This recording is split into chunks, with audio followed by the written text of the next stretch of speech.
friend of yours runs his streams from his rescue room where all the rescue cats are, and they climb all over while he's live. It's great. Oh, this is a while back, but I fostered 2 cats around COVID time. I had my own cats, right? And then I also fostered 2 because I used to go and do cat rescue and I would help with places, but I didn't foster myself. I typically was more so going out and doing stuff, or if they were placed somewhere, I would go in and help clean cages and shelters and things like that, right? Like, and check on them daily. That was the kind of stuff I would do, but more so I was out there trapping cats and dealing with sick ones and everything. Or like feeding colonies where some of them were too feral and could not be brought in. I'd be there to like maintain them and keep them personable. So when I was doing that, COVID hit and I ended up fostering 2 because there was just no room. We suddenly had to take all these ones that we had placed in different places in cafes and this and that and take them in. These businesses couldn't be open. So we're like, shh.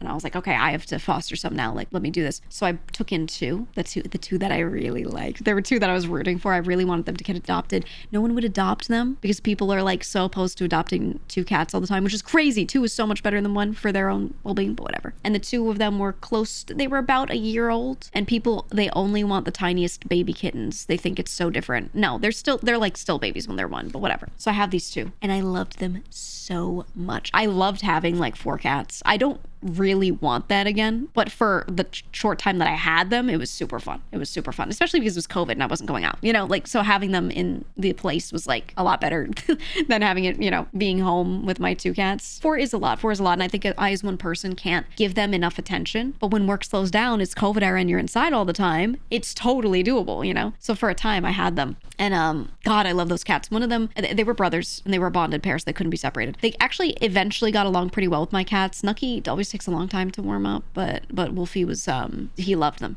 He just loves other cats. But one of them was so, like, I always say Nucky's like a stage 5 clinger. Like he's very clingy. This cat acted like he would die if he wasn't with me. He acted like he would die if I was sitting on my chair and I was just relaxed and he was hanging out with me, and he eventually like moved over to the couch or something and he was chilling. If I turned my chair and he heard it just turn a little, even if he was in deep sleep, he would wake up, he would spring up, his eyes would still be closed, and he'd close-eyed run up to me and go like meow the whole time. And it was cute because as he stepped, you'd hear his like meows go like and he would run up my chair and like half fall off because he was still sleeping. Like he was literally half asleep, and he'd climb onto my lap and he'd start drooling. He drooled so much because he was just so happy. He'd start kneading me and he'd start licking my face like a dog. Like he was so weird. He was so weird. It's really weird. I think he's one of the most odd cats I've ever dealt with. Like he had all these behaviors where I was like, where the hell did you pick this up? I don't know. And this group, this rescue had him since he was a little baby. So it's not like he lived with a dog and that's where he learned it or whatever. Like he just was weird, but I loved him. This was the one that I had to deworm because I was the only person to realize that he had tapeworm. No one realized it. Oh, I loved that cat. But think about that and I'm like, man, I would love to run a rescue, right? And just get cats in, rehabilitate them, place them in homes and stuff. I loved it. Your cat looks like a dog and he's left little hairless patches on your legs and arms.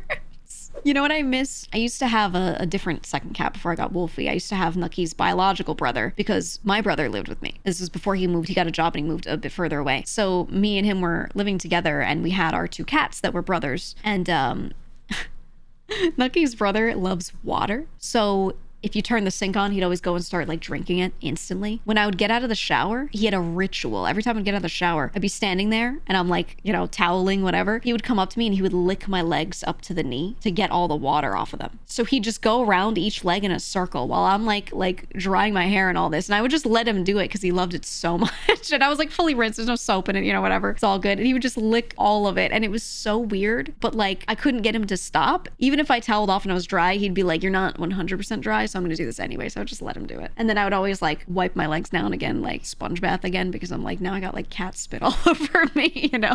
I'd like do a little rinse, but I tried to do it quietly so he didn't run in and do it again. Because if he heard me, he'd come back. He was so odd, but he loved it so much. So I would just let him do it while I did everything else. And then once everything else was done, I'd be like, okay, let me rinse that again. He loved it though. He loved it. He lives with my brother. Him and Nucky were not a bonded pair. They really kind of like, they hung out. They liked each other, but they also like didn't really care about each other that much. They just, each of them liked their person, and Nucky loved me and his brother loved my brother. So, you know, they just stayed with each other. So when my brother moved out, I felt bad separating them, but I also like knew they'd be completely fine. Like they really did not care. So I sent him away. I miss him so much. So sometimes I'll call my brother and we'll just like turn our cameras on and point it at our cats, and we'll have them have a call with each other, and they do not care, but we try every time. They do not care at all, but we always try it. And he's like, look, it's your brother. And they're like, whatever. And they look away.